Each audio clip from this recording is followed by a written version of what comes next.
Understanding the mind, the first step to reducing stress and finding inner peace. Understanding who we are. Dear friends, today I would like to discuss a subject that concerns every one of us, regardless of our age, education, religion, nationality, or background. We all seek happiness and freedom from suffering. We all wish to live with less stress, less anxiety, and greater peace of mind.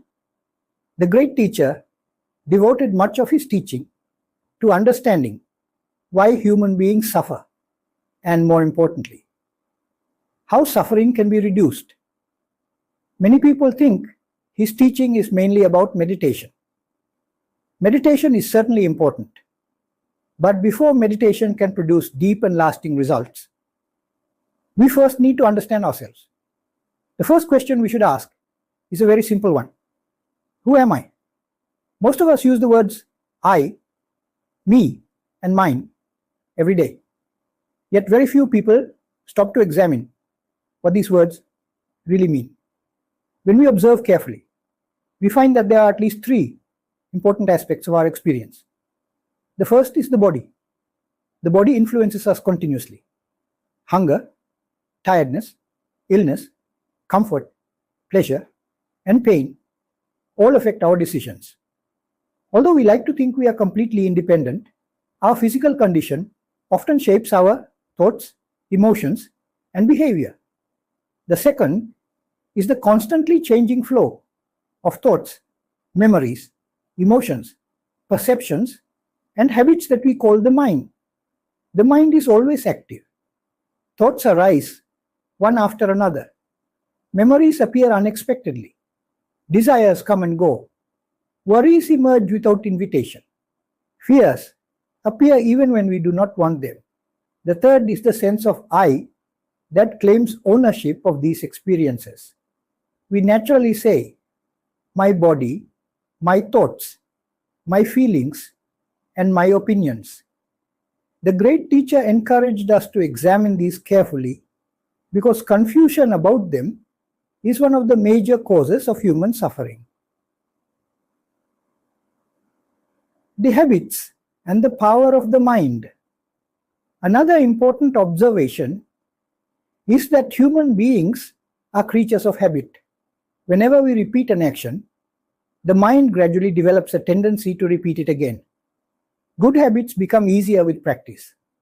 But unfortunately, bad habits also become easier. This explains why change is often difficult. A person may know that anger causes suffering, yet continue becoming angry. A person may know that dishonesty creates problems, yet continue telling lies. A person may know that greed brings unhappiness, yet continue chasing more and more possessions. Why does this happen? Because old habits become deeply rooted. The mind naturally follows familiar pathways unless we consciously train it to do otherwise. This brings us to another important principle. Every action begins in the mind. Before a harmful action occurs, a harmful intention usually arises.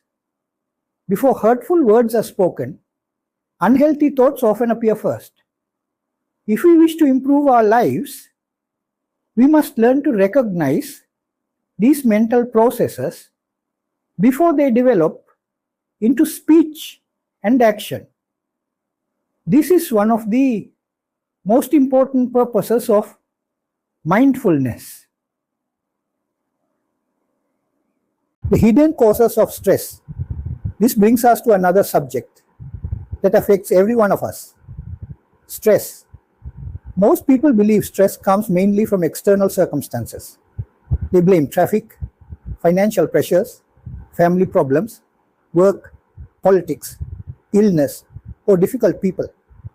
Certainly, these situations contribute to stress.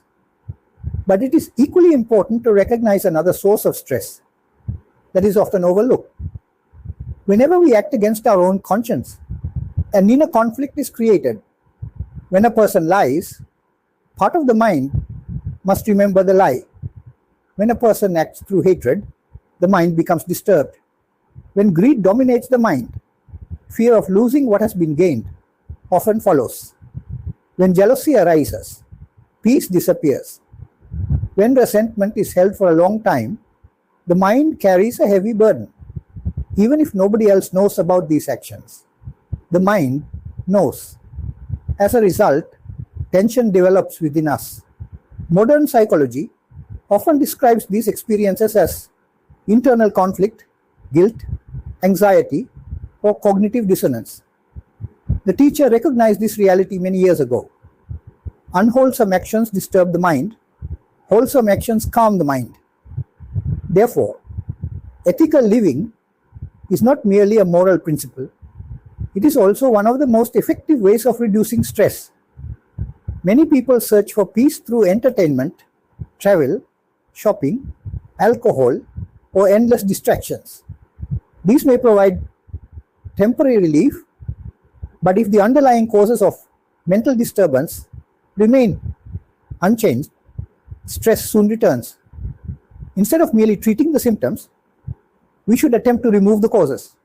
The less greed we cultivate, the less anxiety we experience, the less hatred we harbor, the less anger and tension we experience, the less dishonesty we practice, the less fear we carry, the less envy we nurture, the more contentment we enjoy.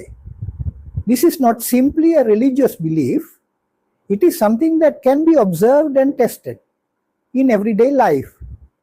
Think about the most peaceful people you have known. They are usually honest, they are usually kind, they are usually generous, they are usually patient, they are usually free from excessive greed and hatred. Their peace is not accidental, it is the natural result of the way they choose to live, the path that leads to lasting peace. Now that we understand some of the causes of stress, the next question naturally arises. How do we gradually free ourselves from them? The teacher explained that lasting peace is achieved through a series of connected steps. When these steps are arranged in their proper order, they form a practical path of personal development. This path is often described as the road to the highest human achievement, but it is equally valuable as a practical guide for everyday life. It encourages us to develop correct understanding, wise intentions, controlled speech, ethical actions, a wholesome way of living, disciplined effort, continuous awareness, and mental concentration. Notice that the path does not begin with advanced meditation. It begins with understanding and ethical living. Why? Because a disturbed mind cannot easily become peaceful.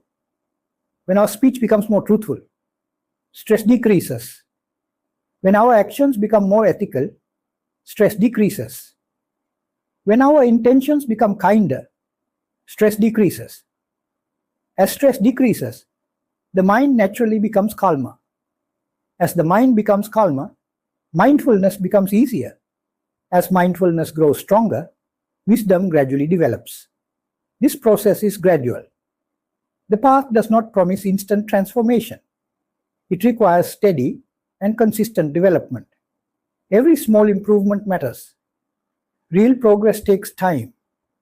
Stories of sudden transformation are almost always supported by years of unseen preparation and gradual development.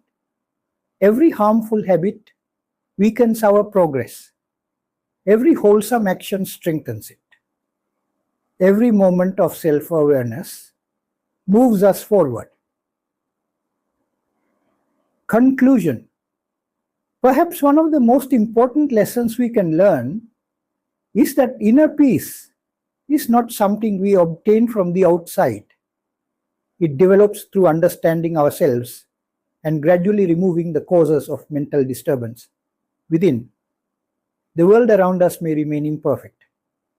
Difficult people will still exist. Problems will still arise.